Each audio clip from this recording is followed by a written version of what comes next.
pleasure to invite you to address today's gathering.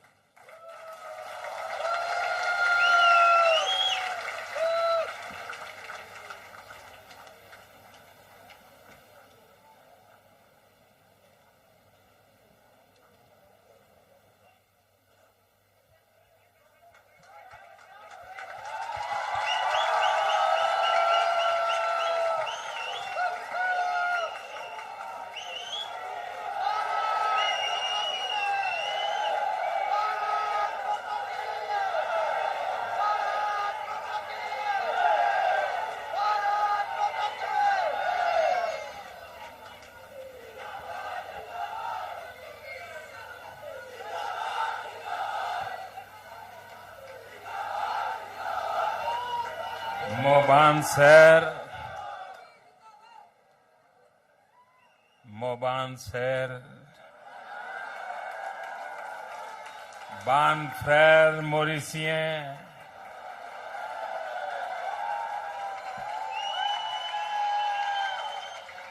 qui manière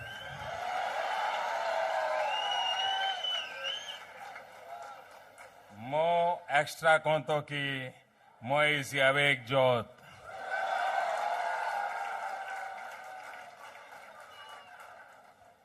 मैं सोची मुलाकात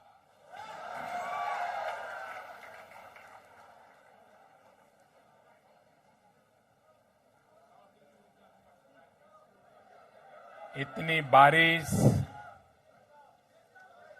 और आज वर्किंग डे, उसके बावजूद भी ये नजारा मैं आपके प्यार के लिए मैं आपका सदा सर्वदा ऋणी रहूंगा।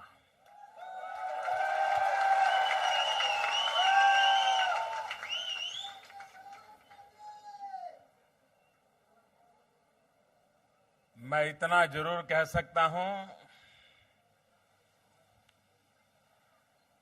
कि मॉरिशस ने मुझे जीत लिया है।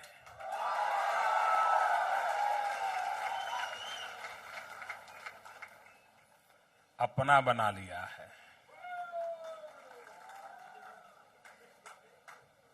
और जब आपने मुझे अपना बनाया है तो मेरी जिम्मेवारी भी बढ़ जाती है। और मैं आपको विश्वास दिलाता हूं, इस जिम्मेवारी को निभाने में भारत कोई कमी नहीं रखेगा।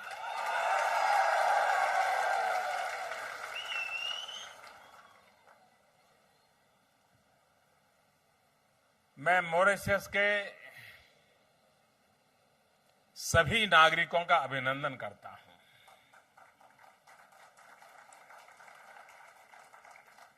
दुनिया का कोई भी व्यक्ति आज के मॉरिशस को अगर देखेगा, मॉरिशस के इतिहास को जानेगा, तो उसके मन में क्या विचार आएगा? उसके मन में यही विचार आएगा कि 100 साल पहले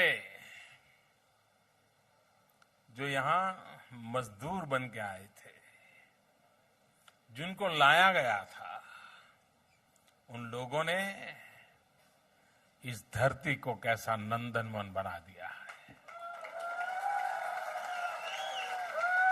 इस देश को कैसी नई ऊंचाइयों पर ले गए हैं। और तब मेहनत तो आपने की है, पसीना तो आपने बहाया है, कष्ट तो आपके पूर्वजों ने झेले हैं, लेकिन क्रेडिट हमारे खाते में जाती है।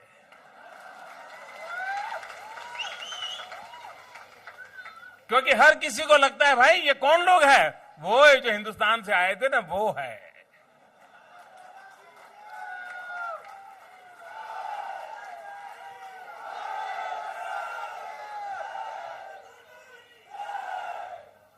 और दुनिया को हिंदुस्तान की पहचान होगी कि दुनिया के लिए जो मजदूर था, जिसे खेतों से उठा करके लाया गया था, जबरन लाया गया था, वो भी अगर जी जान से जुड़ जाता है तो अपने आप धरती पर स्वर्ग खड़ा कर देता है। ये काम आपने किया है, आपके पूर्वजों ने किया है, और इसलिए एक हिंदुस्तानी के नाते गर्व महसूस करता हूं और आपको नमन करता हूं, आपका अभिनंदन करता हूं, आपके पूर्वजों को प्रणाम करता हूं।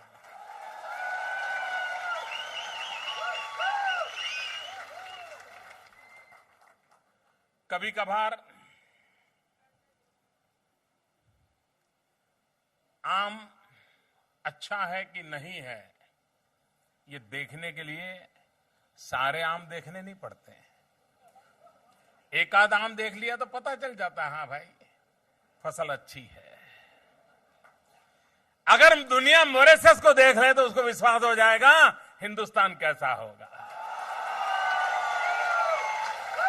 वहां के लोग कैसे होंगे। अगर सैंपल बढ़िया है तो गोडाउन कैसा होगा।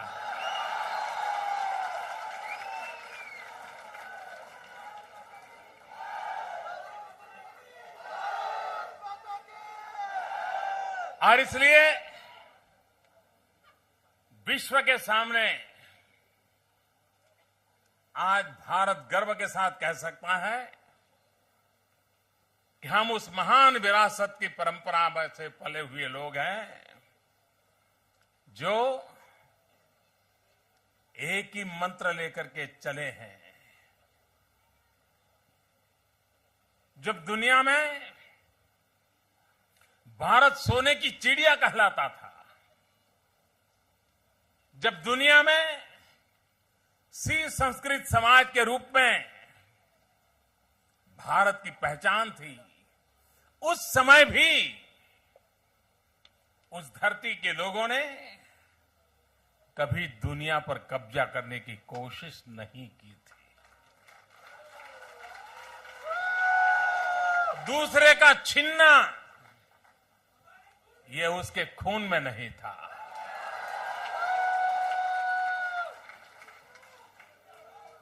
एक सामान्य व्यक्ति भी वही भाषा बोलता है जो एक देश का प्रधानमंत्री बोलता है।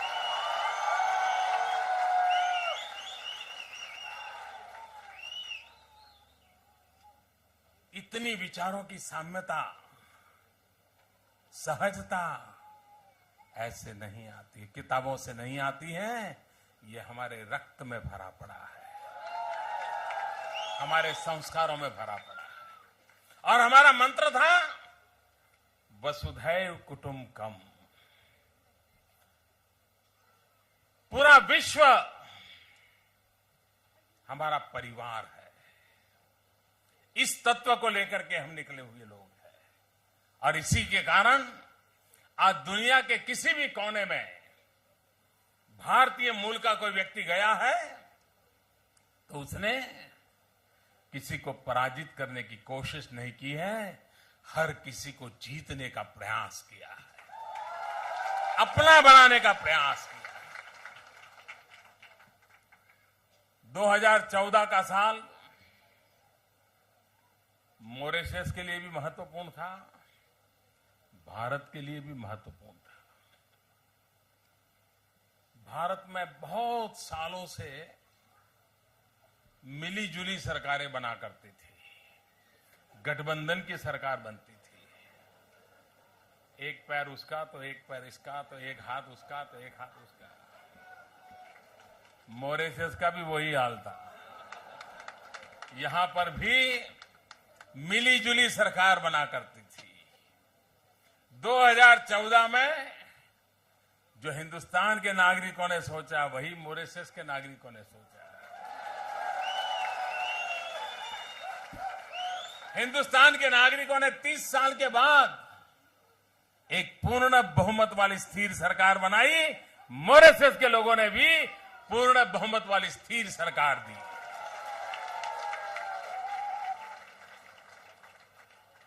और इसका मूल कारण यह है कि आज की जो पीढ़ी है वो पीढ़ी बदलाव चाहती है।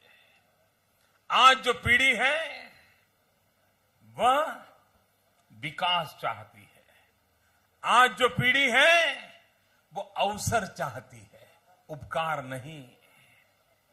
वो किसी के कृपा का मोहताज नहीं है। वो कहता है मेरे भुजा में दम है, मुझे मौका दीजिए, मैं पत्थर पर लकीर जैसी बनाऊंगा जो दुनिया की जिंदगी बदलने के काम आ सकती है। आज का युवा मक्खन पर लकीर बनाने का शौकीन नहीं है, वो पत्थर पर लकीर बनाना चाहता है। उसकी सोच बदली है, उसके विचार बदले हैं और उसके मन में जो आशा आकांक्षा जगी है। सरकारों का दायित्व बनता है उन नौजवानों की आशा आकांक्षाओं की पूर्ति के लिए राष्ट्र को विकास की नई ऊंचाइयों पर ले जाए। और मैं आज जब आपके बीच में आया हूं, मेरी सरकार को ज्यादा समय तो नहीं हुआ है, लेकिन मैं इतना विश्वास से कह रहा हूं कि जिस भारत के तरफ कोई देखने को तैयार नहीं था और देखते भी थे तो आंख दिखाने के लिए देखते थे, पहली बार आज दुनिया भारत को आंख नहीं दिखा दे रही है, भारत से आंख मिलाने की कोशिश कर रही है।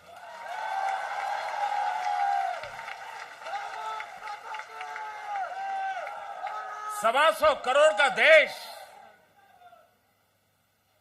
क्या दुनिया के भाग्य को बदलने का निमित्त नहीं बन सकता? क्या ऐसे सपने नहीं संजोने चाहिए?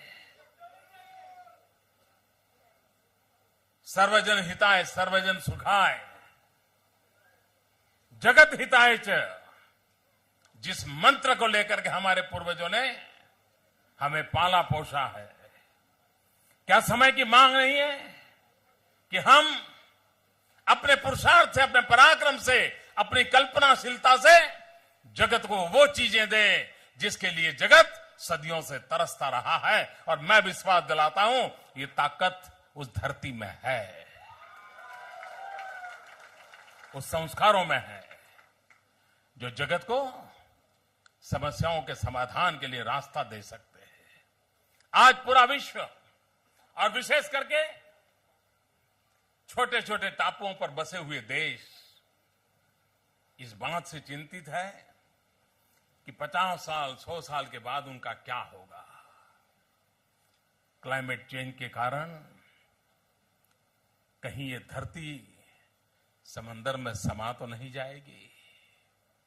सदियों से पूर्वजों ने परिश्रम करके जिसे नंदनवन बनाया, कहीं वो सपने डूब तो नहीं जाएंगे? सपने चकनाचूर हो नहीं जाएंगे क्या? सारी दुनिया ग्लोबल वार्मिंग के कारण चिंतित है और टापुओं पर रहने वाले छोटे छोटे देश, मुझे जिससे मिलना हुआ है, उनकी एक अहम चिंता रहती है कि दुनिया समझे अपने सुख के लिए हमें बलि न चढ़ा दें। ये सामान्य मानवीय सोचता है और इसलिए कौन सा तत्व है, कौन सा मार्गदर्शन है, कौन सा नेतृत्व है जो उपभोग की इस परंपरा में से समाज को बचा करके सर्वजन हिताय सर्वजन सुखाय जीवन की प्रशस्ति के लिए आगे आए? जब ऐसे संकट आते हैं तब भारत की वो ताकत है जिस ताकत ने सदियों पहले, जब महात्मा गांधी साबरमती आश्रम में रहते थे, साबरमती नदी पानी से भरी रहती थी, लबालब पानी था। 1925-30 का कालखंड था,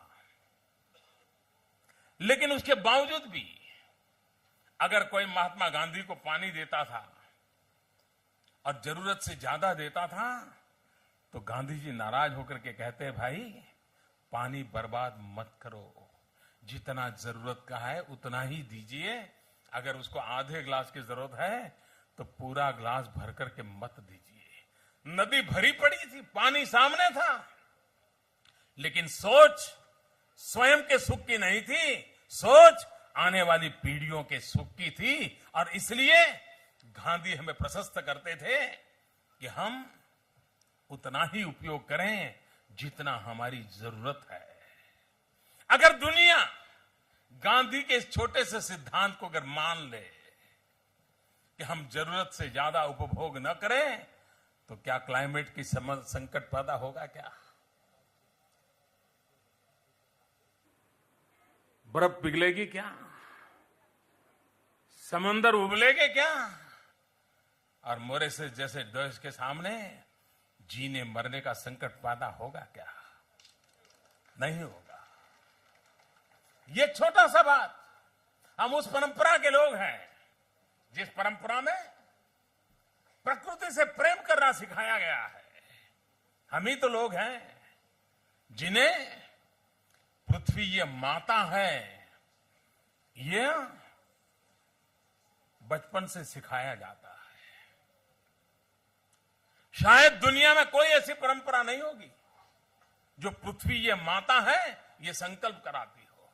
और इतना ही नहीं, बालक छोटी आयु में भी जब बिस्तर से नीचे पैर रखता है तो मां कहती है कि देखो बेटे, जब बिस्तर से जमीन पे पैर रखते हो तो पहले ये धरती मां को प्रणाम करो, उसकी क्षमा मांगो, ताकि तुम उसके सीने पे अपना पैर रख रहे हो। ये संस्कार थे, यही तो संस्कार हैं जो धरती माता की रक्षा के लिए प्रेरणा देते थे। और धरती माता की रक्षा का मतलब है ये प्रकृति, ये पर्यावरण, ये नदियां, ये जंगल, इसी की रक्षा का संदेश देते। अगर ये बच जाता है तो क्लाइमेट का संकट पैदा नहीं होता है। हम ही तो लोग हैं जो नदी को मां कहते हैं। हमारे लिए जितना जीवन में मां का मूल्य है, उतना ही हमारे यहां नदी का मूल्य है। अगर जिस पल हम ये भूल गए कि नदी ये मां है, और जब से हमारे दिमाग में घर कर गया कि आखिर नदी ही तो H2O है और क्या है, जब नदी को हमने H2O मान लिया, पानी H2O, नदी के प्रति मां का भाव मर जाता है तो नदी की रखवाली करने की जिम्मेवारी भी खत्म हो जाती है। ये संस्कार हमें मिले हैं और उन्हीं संस्कारों के तहत हम प्रकृति की रक्षा के साथ जुड़े हुए। हमारे पूर्वजों ने हमें कहा है,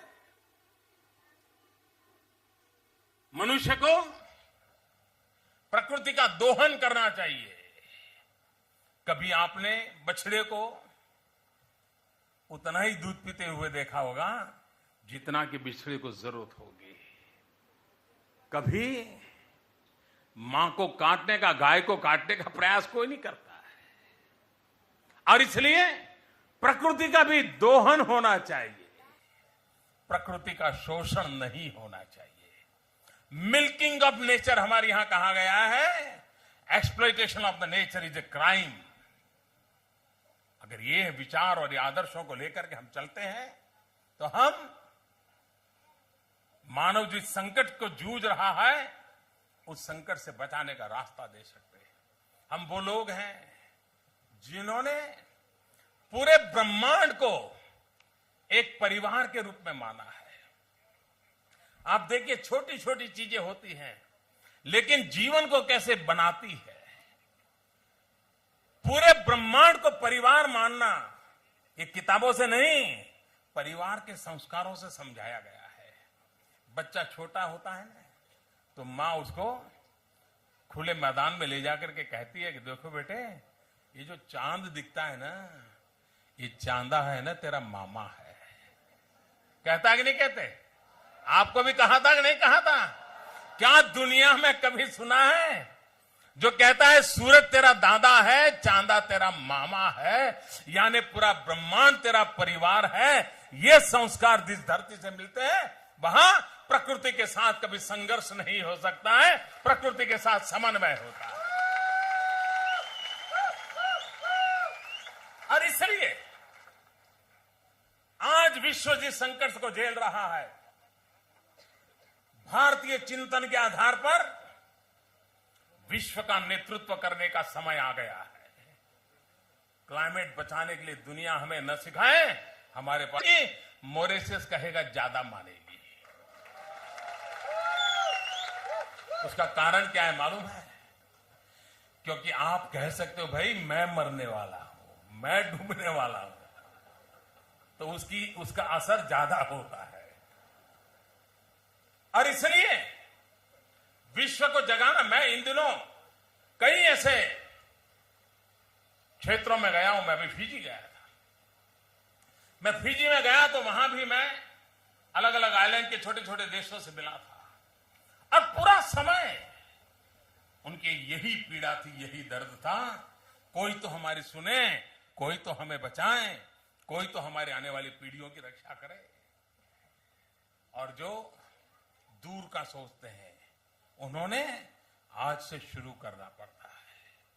भाइयों बहनों, भारत आज विश्व का सबसे युवा देश है। 65% पॉपुलेशन भारत की 35 साल से कम उम्र की है। ये मॉरिशस 1.2 मिलियन का है और हिंदुस्तान 1.2 बिलियन का है।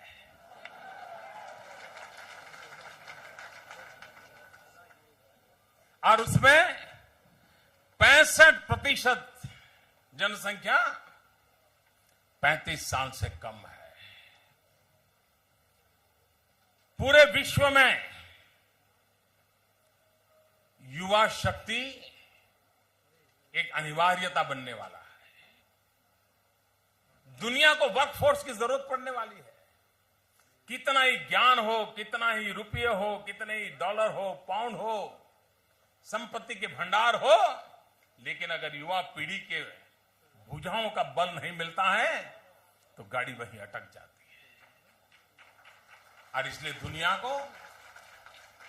को यूथफुल मैन पावर की आवश्यकता रहने वाली है, ह्यूमन रिसोर्स की आवश्यकता रहने वाली है। भारत आज उस दिशा में आगे बढ़ना चाहता है कि आने वाले दिनों में विश्व को जो इस मानव शक्ति की आवश्यकता है, हम भारत में ऐसी मानव शक्ति तैयार करें जो जगत में जहां जिसकी जरूरत हो उसका पूरा करने के लिए हमारे पास वो काबिलियत हो, वो हुनर हो, वो सामर्थ्य हो। और इसलिए स्किल डेवलपमेंट एक मिशन मोड में हमने आरंभ किया है। दुनिया की आवश्यकताओं का मैपिंग करके किस देश को आने वाले 20 साल के बाद कैसे लोग चाहिए, ऐसे लोगों को तैयार करने का काम आज से शुरू करेंगे। और एक बार भारत का नौजवान दुनिया में जाएगा तो सिर्फ भुजाएं लेकर के नहीं जाएगा, सिर्फ 2 बाहु लेकर के नहीं जाएगा, दिल और दिमाग लेकर के भी जाएगा। और वो दिल दिमाग जो वसुधैव कुटुंबकम की बात करता है, जगत को जोड़ने की बात करता है। और इसलिए आने वाले दिनों में फिर एक बार युग का चक्र चलने वाला है, जिस युग के चक्र से भारत का नौजवान विश्व के बदलाव में दुनिया में फैल करके एक कैटलिक एजेंट के रूप में अपनी भूमिका का निर्वाह कर सके, ऐसी संभावनाएं पड़ी है। उस संभावनाओं को एक अवसर मान करके हिंदुस्तान आगे बढ़ना चाहता है। दुनिया में फैले हुए सभी मानवतावादी शक्तियां भारत को आशीर्वाद दें, ताकि इस विचार के लोग, इस मनोभूमिका के लोग विश्व में पहुंचे, विश्व में फैले और विश्व कल्याण के मार्ग में अपनी अपनी भूमिका अदा करें। ये जमाना डिजिटल वर्ल्ड है, हर किसी के हाथ में मोबाइल है, हर कोई सेल्फी ले रहा है। सेल्फी लिया न ले, मेरे तो बहुत थक्के मारता है मुझे। जगत बदल चुका है। सेल्फी लेता है, पल भर के अंदर अपने साथियों को पहुंचा देता है, देखो अभी अभी मोदी जी से मिलके आ गया। दुनिया तेज गति से बदल रही है। भारत अपने आप को उस दिशा में सज्ज कर रहा है और हिंदुस्तान के नौजवान जो आईटी के माध्यम से जगत को एक अलग पहचान दी है हिंदुस्तान की। वरना एक समय था, हिंदुस्तान की पहचान क्या थी? मुझे बराबर याद है, मैं एक बार ताइवान गया था, बहुत साल पहले की बात है।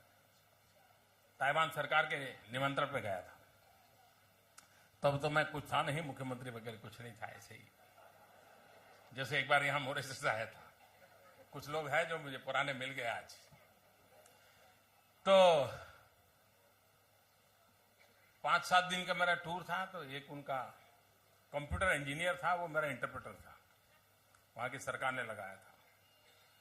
तो 5-7 दिन मैं सब देख रहा था, सुन रहा था, पूछ रहा था। तो उसके मन में क्यूरियोसिटी हुई। तो उसने आखिरी एक दिन बाकी था, उसने मुझे पूछा, मैंने कहा, बोले आप बुरा ना माने तो एक सवाल पूछना चाहता हूं। मैंने कहा क्या? बोले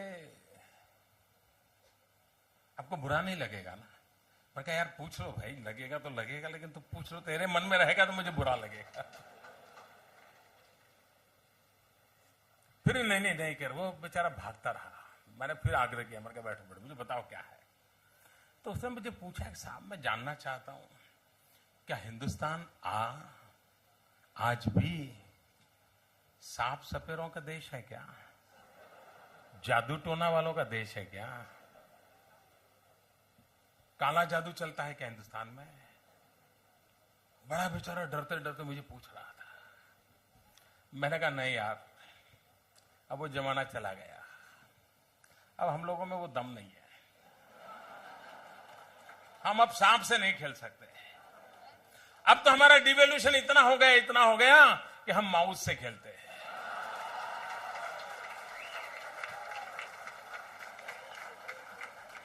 और हिंदुस्तान के नौजवान का माउस आज कंप्यूटर की क्लिक कर करके दुनिया को डुला देता है जी। ये ताकत है, ये ताकत है हमारी।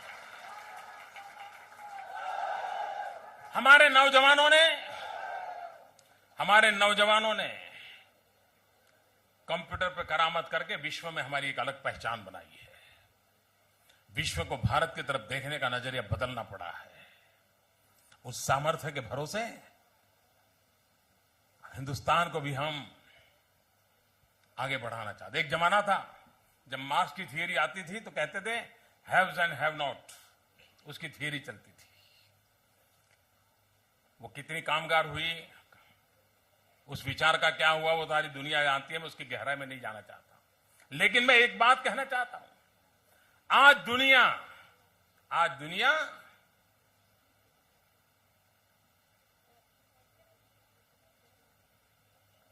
डिजिटल कनेक्टिविटी से जो वंचित है और जो डिजिटल वर्ल्ड से जुड़े हुए हैं, ये खाई अगर ज्यादा पड़ गई तो विकास के अंदर बहुत बड़ी रुकावट पैदा होने वाली है। इसलिए डिजिटल एक्सेस गरीब से गरीब व्यक्ति तक होना आने वाले दिनों में विकास के लिए अनिवार्य होने वाला है। हर किसी के हाथ में मोबाइल फोन है, हर किसी को दुनिया के साथ जुड़ने का उत्सव। मुझे याद है, मैं जब गुजरात में मुख्यमंत्री था तो एक आदिवासी जंगल में एक तहसील है, वहां मेरा जाना नहीं हुआ था। बहुत पिछड़ा हुआ इलाका था, इंटीरियर में था, लेकिन मेरा मन करता था यहां ऐसा नहीं होना चाहिए कि मैं मुख्यमंत्री रहूं और ये एक इलाका छूट जाए। तो मैंने हमारे अधिकारियों से कहा कि भाई मुझे वहां जाना है, जरा मेरा कार्यक्रम बनाइए। खैर बड़ी मुश्किल से कार्यक्रम बना। अब वहां तो कोई ऐसा बड़ा प्रोजेक्ट भी नहीं था, क्या करें, कोई ऐसा मैदान भी नहीं था जहां जनसभा करें। तो एक चिलिंग सेंटर बना था, दूध देने के लिए। जो दूध बेचने वाले लोग होते हैं वो चिलिंग सेंटर में दूध देते हैं, वहां चिलिंग प्लांट में चिलिंग होता है, फिर बाद में बड़ा व्हीकल आता है तो डेयरी में ले जाता है। छोटा सा प्रोजेक्ट था, 25 लाख रुपए का। लेकिन मेरा मन कर गया कि भले छोटा हो लेकिन मुझे एक बार जाना है। तो मैं गया और उसे 3 किलोमीटर दूर एक आम सभा के लिए मैदान रखा गया था, स्कूल का मैदान था, वहां सभा रखी थी। लेकिन जब मैं वहां गया चिलिंग सेंटर पे तो 20-25 महिलाएं जो दूध देने वाली थी वो वहां थी। तो मैंने जब उद्घाटन किया, ये आदिवासी महिलाएं थी, पिछड़ा इलाका था, वे सभी मोबाइल से मेरी फोटो ले रही थी। अब मेरे लिए बड़ा अचरज था। तो मैं कार्यक्रम के बाद उनके पास गया और मैंने उनसे पूछा कि मेरी फोटो लेके क्या करोगे। उन्होंने जो जवाब दिया वो जवाब मुझे आज भी प्रेरणा देता है। उन्होंने कहा नहीं, ये तो हम जाकर के डाउनलोड करवा देंगे। यानी वो पढ़े लिखे लोग नहीं थे, वो आदिवासी थे, दूध बेच करके अपना रोजी रोटी कमाते थे, लेकिन वहां की महिलाएं हाथ से मोबाइल से फोटो निकाल रही है और मुझे समझा रही हैं कि हम डाउनलोड करा देंगे। तब से मैंने देखा कि टेक्नोलॉजी किस प्रकार से मानव जात के जीवन का हिस्सा बनती चली जा रही है। अगर हमने विकास की डिजाइन बनानी है तो इस टेक्नोलॉजी का महात्म्य समझना होगा। और भारत डिजिटल इंडिया का सपना देख करके चल रहा है। कभी हिंदुस्तान की पहचान ये बन जाती थी, कोई भी यहां के किसी को कहो भाई भारत, छोड़ो यार भ्रष्टाचार है, चलो यार रिश्वत का मामला है, ऐसा सुनते हैं ना। अब सही करना है।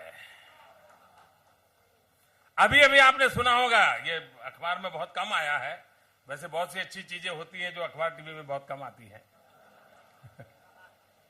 एक आध कोने में कहीं आ जाती है। भारत में कोयले को लेकर के भ्रष्टाचार की बड़ी चर्चा हुई थी। सीएजी ने कहा था 1,76,000 करोड़ का करप्शन की बात कही थी। हमारी सरकार आई और सुप्रीम कोर्ट ने उन 204 जो खदानें थी उसको रद्द कर दिया। कोयला निकालना ही पाबंदी लग गई। अब बिजली के कारखाने क्या चलेंगे। हमारे लिए बहुत जरूरी था कि इस काम को आगे बढ़ाएं। हमने एक के बाद एक निर्णय किए, 3 महीने के अंदर उसका ऑक्शन करना शुरू कर दिया और 204 कॉल ब्लॉक्स, खदाने जो ऐसे ही कागज पे चिट्ठी लेकर के दे रही है, ये मगन भाई को दे देना है, मोहनलाल को दे देना है, रज्जू भैया को दे देना, ऐसे ही दे दिया था, जो सुप्रीम कोर्ट ने रद्द किया था। हमने उसका ऑक्शन किया। अब तक सिर्फ 20 का ऑक्शन हुआ है। 204 में से 20 का ऑक्शन हुआ है और 20 के ऑक्शन में 2 लाख करोड़ से ज्यादा रकम आई है। करप्शन जा सकता है नहीं जा सकता है? करप्शन जा सकता है नहीं जा सकता है? अगर हम नीतियों के आधार पर देश चलाएं, पारदर्शिता के साथ चलाएं, तो हम भ्रष्टाचार से कोई भी व्यवस्था को बाहर निकाल सकते हैं और भ्रष्टाचार मुक्त व्यवस्थाओं को विकसित कर सकते हैं। हिंदुस्तान ने बेड़ा उठाया है, हम उस दिशा में आगे बढ़ रहे हैं।